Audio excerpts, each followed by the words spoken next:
नमस्कार। मेरे इस ज्योतिष चैनल नारायण ज्योतिष समाधान पर सभी का स्वागत है। क्या ये केवल रोग की बात हो गई? अब मान लिया कि शनि की अंतर्दशा तो बहुत लंबी चलेगी, 2035 तक चलेगी। तो इस दशा में क्या जातक को केवल एक ही चीज़ की समस्या आएगी, रोग की? तो ऐसा तो है नहीं, और भी चीज़ें घटित होंगी। तो अब शनि की महादशा में हमें ये देखना होगा कि मुख्य क्षेत्र प्रभावी क्या होंगे। तो अगर हम भाव के प्रोग्रेशन की बात करें, तो आयु खंड की अगर हम बात करें, तो क्योंकि जो दूसरा आयु खंड है, जिसको हमें बताया कि 13 से 24 वर्ष, वहाँ पर शनि की राशि मकर है। तो यहाँ तो शनि का संबंध 13 से 24 वर्ष में, यानी शनि जो है 13 से 24 वर्ष में प्रभाव डालेंगे, दूसरे भाव पर डालेंगे क्योंकि वहाँ पर उनकी राशि है। तीसरे भाव पर डालेंगे क्योंकि वहाँ पर भी उनकी राशि है। पंचम भाव पर भी डालेंगे क्योंकि वहाँ वो खुद बैठे हैं। द्वादश पर भी डालेंगे क्योंकि वो द्वादशेश की राशि में ही बैठे हैं। और प्लस वो एकादश भाव को देख रहे हैं, यानी एकादश भाव यानी लाभ के भाव पर भी उनकी नज़र आएगी। तो कुल मिला के जो शनि की महादशा है वो कहीं ना कहीं जातक को लाभ भाव से, लाभ भाव को आय भाव भी कहते हैं, यानी इस दौरान उसकी इनकम सोर्सेज पर भी प्रभाव पड़ेगा। दूसरा भाव भी आय का है, यानी दूसरे भाव पर भी प्रभाव पड़ेगा, लेकिन दूसरा भाव आय में केतु के साथ जुड़ रहा है। तो कहीं ना कहीं ये दिखाता है कि आय तो आएगी, लेकिन आइसोलेशन के साथ आएगी या परेशानी के साथ आएगी। तो इसी दौरान, इसी शनि की महादशा में जातक को अपना घर छोड़कर दूर जाना पड़ा अपनी नौकरी या कमाने के लिए। तो यानी शनि की दशा में उसको ऑपरेशन भी हुआ, आँख की समस्या भी आई, वो समस्या दूर भी हुई। वो नौकरी के लिए घर से दूर गया क्योंकि दूसरे भाव में, यानी जो धन भाव है, उसमें केतु का बताता है कि धन के लिए जातक को कुछ ना कुछ अपने कुटुंब का, क्योंकि दूसरा भाव कुटुंब का है और केतु जहाँ होते हैं वहाँ से आइसोलेट कराते हैं। इसके अलावा इसी दौरान अगर हम देखें, अष्टम भाव शोध का भी है, अष्टम भाव हायर स्टडीज़ का है, रिसर्च का है। तो इसी दौरान जातक ने पीएचडी के लिए भी प्रयास किया, उसके लिए तैयारी कर रही है। लेकिन क्योंकि यहाँ पर अगर हम पीएचडी की बात करें तो यहाँ बात आती है ज्ञान की, यानी किसकी? इंटेलिजेंस, यानी गुरु की, बुध की। तो बुध यहाँ पर अगर देखें तो वो अपनी ही राशि में, उच्च राशि में है, लेकिन सूर्य से अस्त हैं। तो कहीं ना कहीं जो बुध हैं वो सूर्य से अस्त होने की वजह से, और यहाँ अष्टम भाव यानी रिसर्च भाव से जो उनका संबंध बन रहा है वो 3-11 का बन रहा है। यानी अगर वो जातक संघर्ष करेगा तब उसको लाभ मिलेगा, और नहीं करेगा तो नहीं मिलेगा। तीसरा भाव संघर्ष का होता है और 11वां भाव लाभ का होता है। तो यहाँ पर अब वो संघर्ष करेगा कि नहीं करेगा, इसके लिए हमें पुनः देखना पड़ेगा कि लग्नेश कहाँ है, यानी कि प्रॉमिस क्या है, ये समझने के। अब देखिए, लग्नेश है तो अपनी मित्र की राशि में, अपने लग्न त्रिकोण में है, सूर्य के साथ जुड़ा हुआ है, लेकिन वक्री है। जब कोई ग्रह वक्री होता है तो उसका प्रभाव टेढ़ा मेढ़ा होता है। यानी जातक, अगर बुध की बात करें तो जातक इंटेलिजेंट होना चाहिए क्योंकि बुध अपनी कन्या राशि में, उच्च राशि में है, अपने उच्च भाव दशम में है, और वहाँ पर उन पर किसी भी क्रूर ग्रह की दृष्टि नहीं है, हर तरह से वो क्रूर ग्रह से दूर हैं।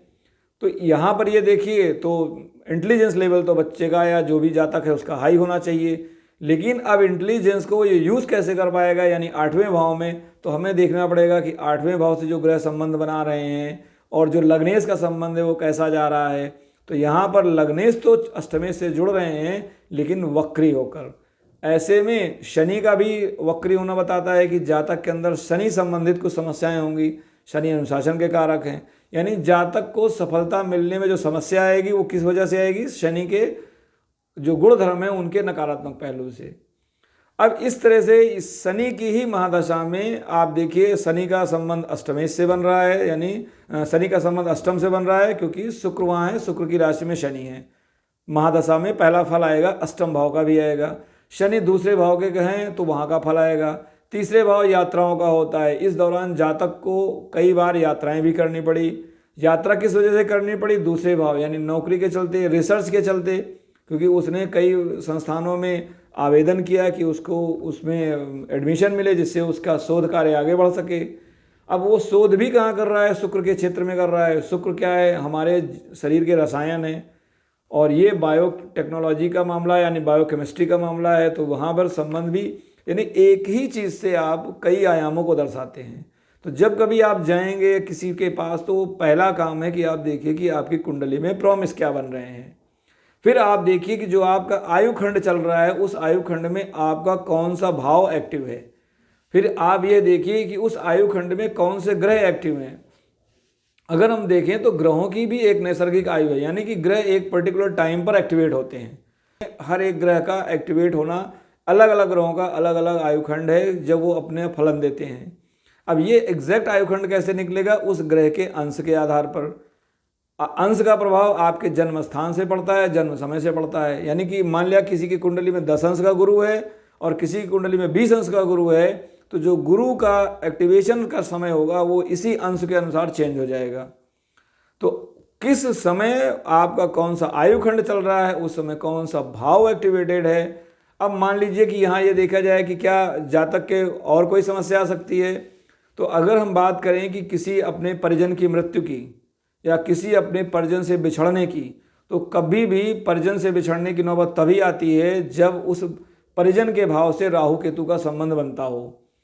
केतु जो हैं मोक्ष के कारक हैं, अलगाव के कारक हैं, राहु मृत्यु के कारक हैं।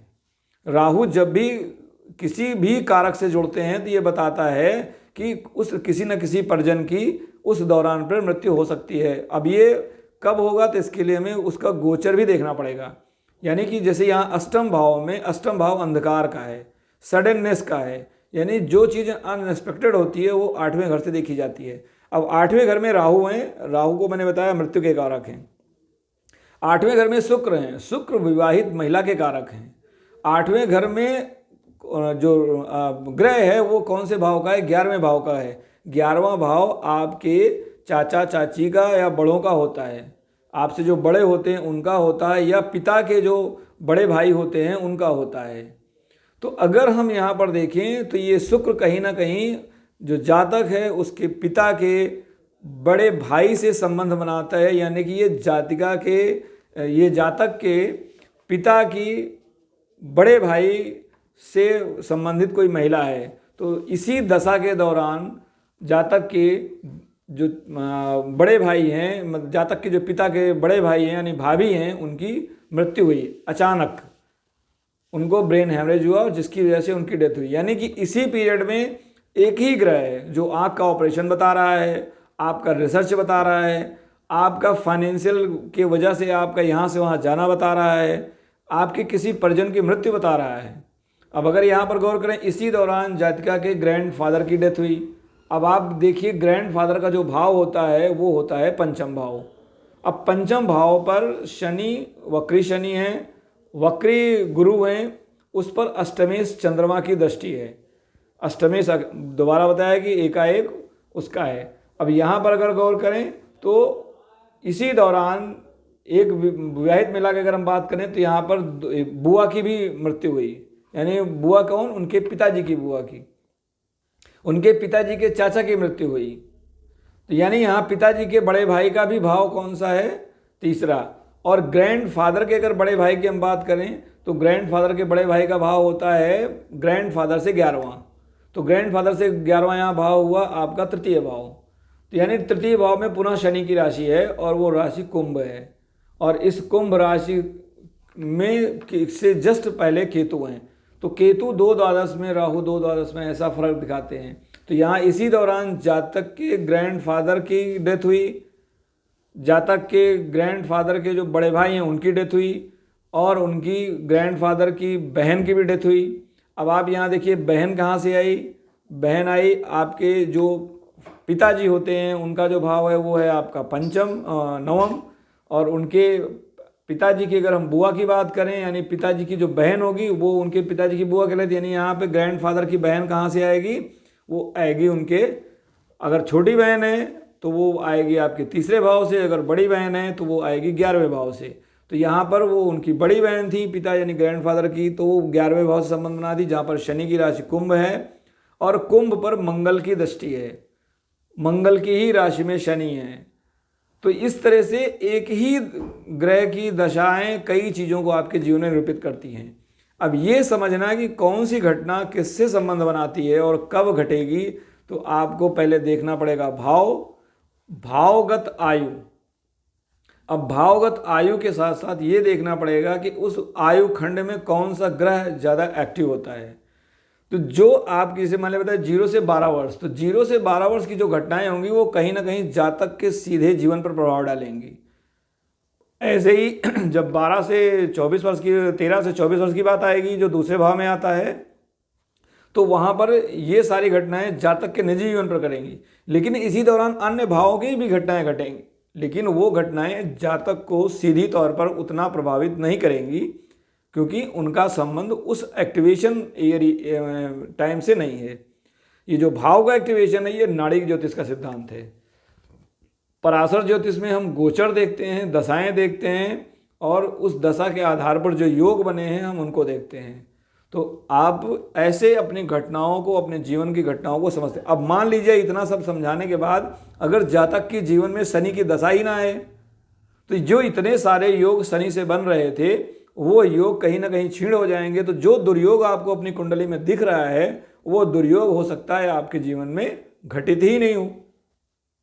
इसके आगे हमको ये दुर्योग हैं या नहीं, या ये राजयोग हैं या नहीं, इसके लिए हमें देखना पड़ेगा नवमांश कुंडली।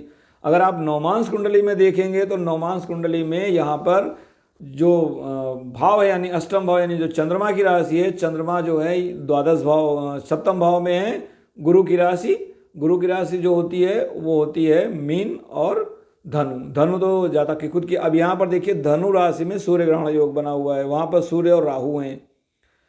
तो यहाँ पर पुनः ये बता रहा है कि सूर्य ग्रहण है, सूर्य जो है पिता के कारक हैं, और वहाँ पर जो राशि आ रही है वो धनु आ रही है, वो भी पिता के ही भाव की राशि आ रही है। तो पिता को भी यहाँ समस्या हो सकती है इसी दौरान। लेकिन अब ये दशा, अगर पिता की दशा का मतलब अगर सूर्य की दशा आ जाए, या पंचम नवम भाव की दशा आ जाए, या वो नवम भाव का आयुखंड आए, तो हो सकता है कि जातक के पिता को भी प्रॉब्लम हो। ग्रहण योग का मतलब है या तो जातक को स्वास्थ्य की समस्या हो सकती है, क्योंकि राहु ने सूर्य को ग्रहण लगाया तो स्वास्थ्य में समस्या हो सकती है।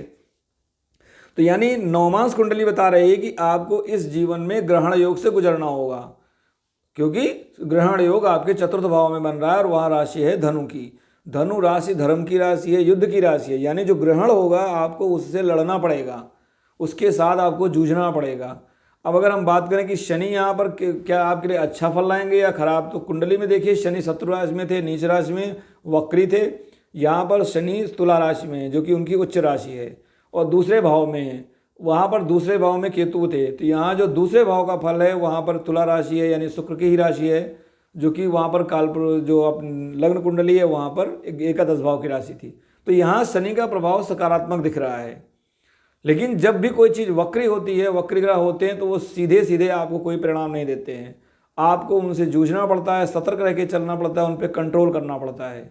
अब अगर हम बात करें कि क्या रिसर्च का कोई संबंध बन रहा था इस दौरान, तो शनि यानी शनि यहाँ दूसरे भाव में है, तो दूसरे भाव में तुला राशि है।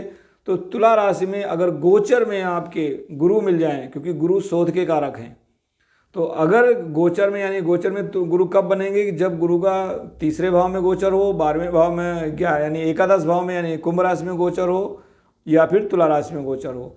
तो जब ये सारे शुरू हुआ तो जातिका का जो गुरु था वो कुंभ राशि में गोचर कर रहा था, जब उन्होंने शोध की तरफ अपने बढ़ाए। अब अगर ऑपरेशन की बात करें तो ऑपरेशन के लिए हमने बताया कि केतु या मंगल का संबंध बनना चाहिए। तो यहाँ पर मंगल पुनः अष्टम राशि में यानी वर्गोत्तमी है और तृतीय भाव में है।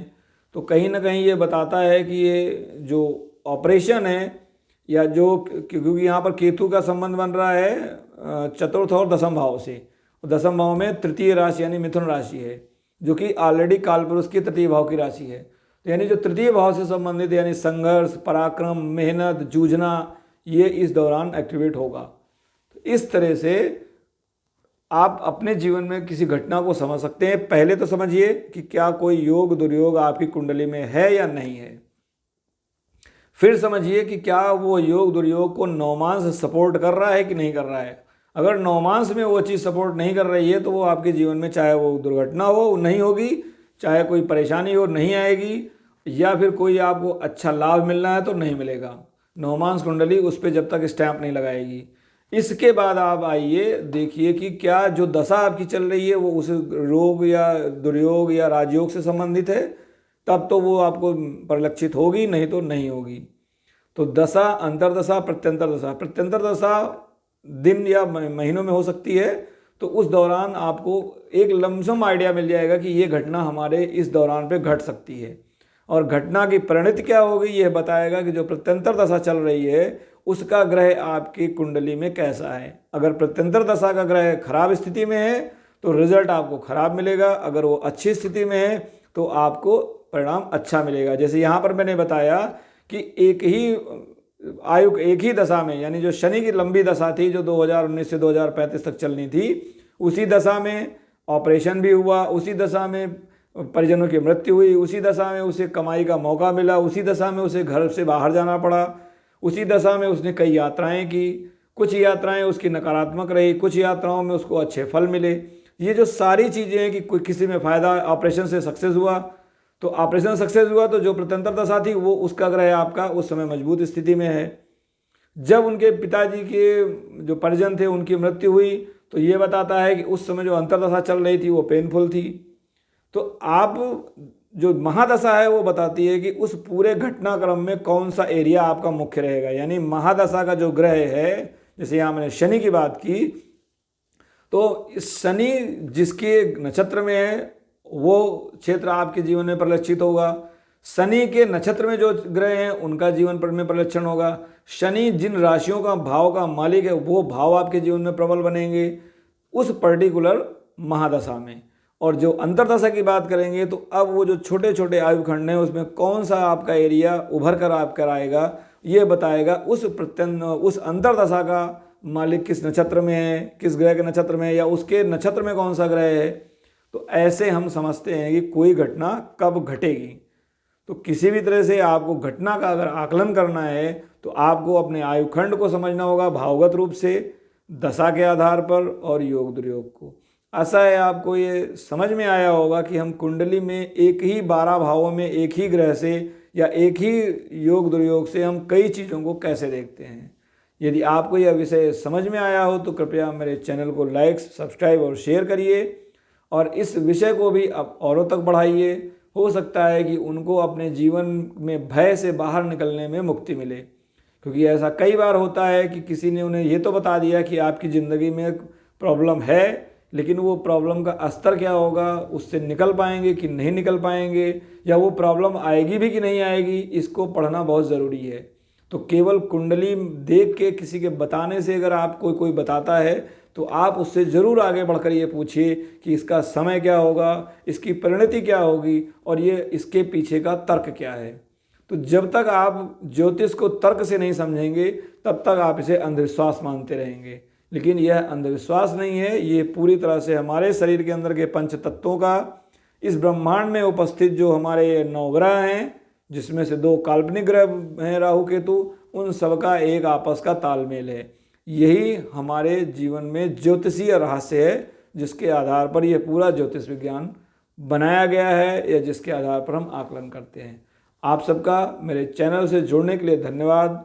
आपका दिन शुभ हो। ओम गुरुवे नमः।